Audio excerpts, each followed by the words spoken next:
Boxing here with Miguel Garcia. You've been keeping up with the 140 division? What do you think about that division? It's loaded with a lot of good fighters. Obviously, the bigger names are the ones that attract most of the attention from the media and from the general public. But a lot of the public doesn't really follow it as much as just what they see on HBO. The HBO, the Showtime, pretty much. But there's a lot of other fighters there who are also, pretty big in themselves, their abilities. He's got good fights, to be made. There's some really good fighters. They just got to deserve that opportunity. You just got to get that opportunity to show what they got. And HBO, Showtime are the biggest networks. They're the ones that can really give you that spot on TV to show what you got. Now, what do you think about the bantamweight tournament going on for Showtime? Showtime's got a really good thing. I saw that too. Yeah, what do you think about that? Abner Barr's pulling out that Victor Chinin win. That's a very good win for him. Victor Chinin, I've known him, and I don't see him being that skillful of a fighter. I don't think he's the best boxer, but he's a lethal, puncher that can turn the fight around with one punch. And in the first second round that he dropped Mares, I think, or third round that he dropped Mares, I thought Mares gonna have a tough time because if he got dropped once already, he could end up getting dropped again. But Mares changed his game plan. I was expecting him to try to box more, and he didn't. He started standing there and pushing Darchinian back. And Garcia wasn't able to connect solidly anymore. He didn't seem to have a pop anymore like he used to. Maybe because he's fighting at a higher weight. The guys are bigger, they can take a punch better. Now, I think about Mares that I talked to him recently. He said he didn't watch any footage of Vic going into that fight. How much confidence does the guy have to have in his ability to not watch any footage of the guy? I mean, is that something that you do, or is that something that you would? I've done that before, not because I have that much confidence in myself that I say I don't need to watch that. Sometimes you just don't have the time, and there's no tape sometimes to watch. He obviously didn't want to watch the tape because there's plenty of tape to watch of Darchinian. He just felt like, it's a different strategy for him. Maybe he's used to figuring what to do that day of the fight instead of preparing ahead of time. We like to try to watch tape. My last fight, I didn't see anything because I just didn't catch any tapes of my opponent. I figured him out in the first round and took control of the fight in the second round, and I stopped him in the fifth. That's what happened, not for me, but we like to see some. What are your favorite things to do going into a fight in training camp? You gotta practice what you are able to do.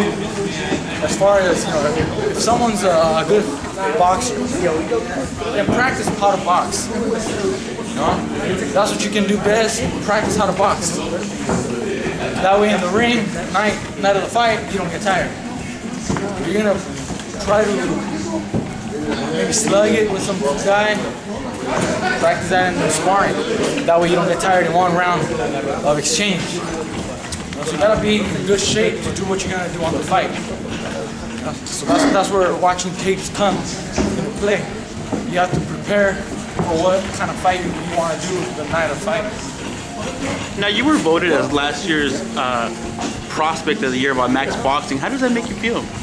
Good. Finally getting more recognition. I haven't fought under big networks like I was mentioning earlier, like HBO, Showtime. We haven't fought in those networks yet, and that's where most people will see the fighters, fight there as prospects or as good fighters. Anybody else, they don't really seem to care about.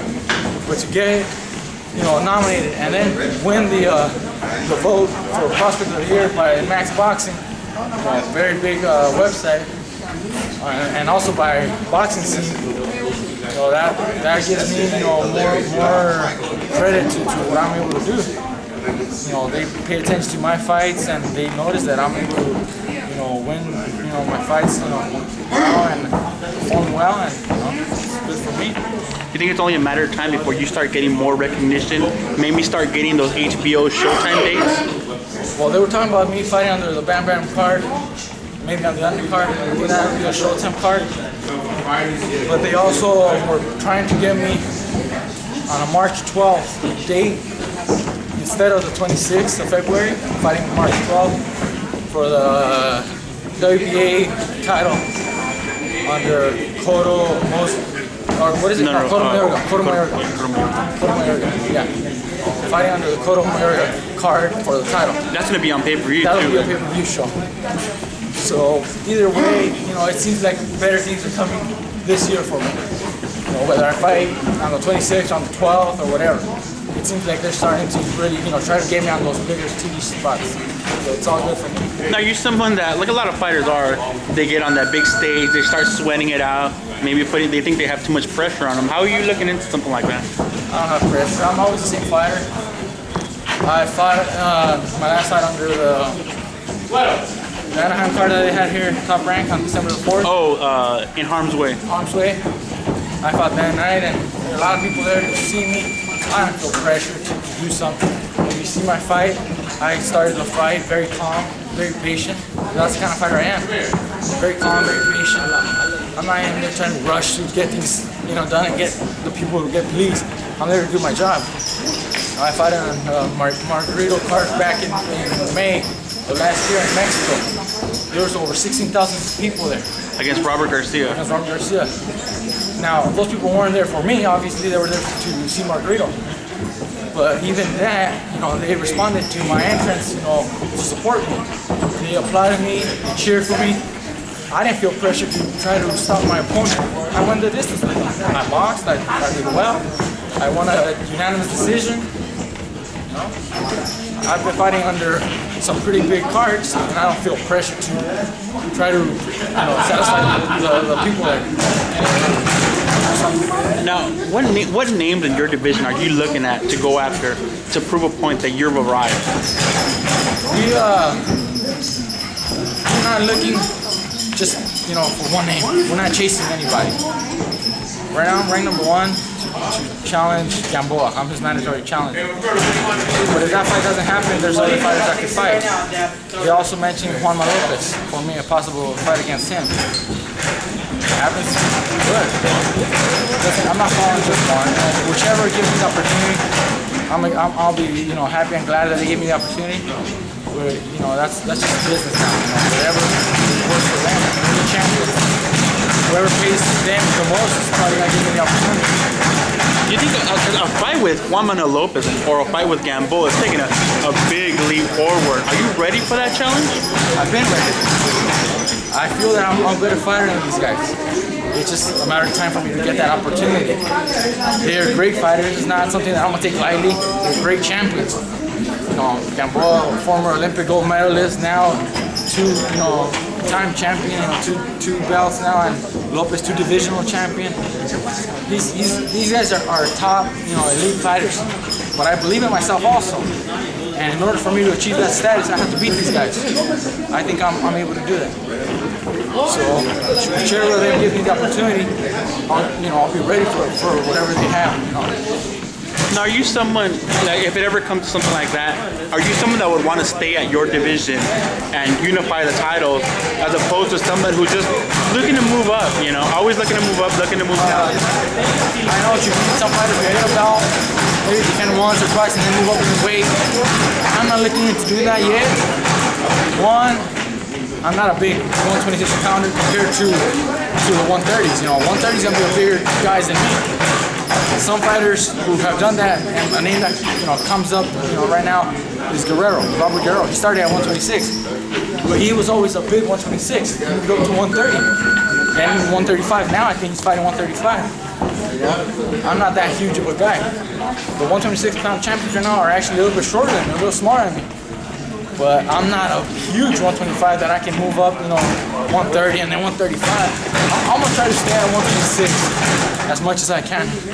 If I can, start my career and finish there, then great. If I have to move because I can't make weight or whatever, then I'll decide, to move maybe to 130.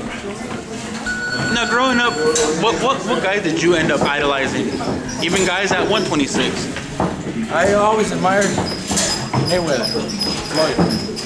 Floyd Mayweather Jr. I saw him when he was fighting at 130. There was a time when my brother Robert was the IBF champion, and at 130, and Pretty Boy was the champion for the WBC title at 130. And there was talk about them maybe facing each other. It never happened. My brother lost the title to Diego Corrales, who eventually got the fight with Mayweather. But ever since, watching Mayweather, I've always liked him as a fighter. I admire his abilities in the ring. He's got great skills, great defense. Hardly can touch him. If you can't touch him, how are you gonna beat him? And I don't try to mimic that in the ring. He's naturally, like that. He's got natural abilities to avoid punches and slip punches and counter punches. I don't do that, but I do try to be a defensive fighter. Now, what do you think about Floyd Mayweather with all of his legal problems, legal issues going on? I mean, do you think this guy's kind of wasting the best years of his life? Not necessarily wasting the best years of his life, because he's already had a great career. It's not like he's barely, at the peak of his career. He already had a great career. If he's got some legal issues or whatever, it happens to almost everybody who they retire and then they start having a little bit too much fun sometimes. They end up getting in trouble. But if he decides to come back and fight, and clears everything out, and is clear to fight again, he can still be a huge draw and a huge fighter still. So it's up to him really what he wants to do. If he wants to stay retired, he never said he's retired already, but it seems like he might be retired because he's not. I think that's what everybody's getting pretty much. He might retire. Just never announced publicly, but he may just decide not to fight him.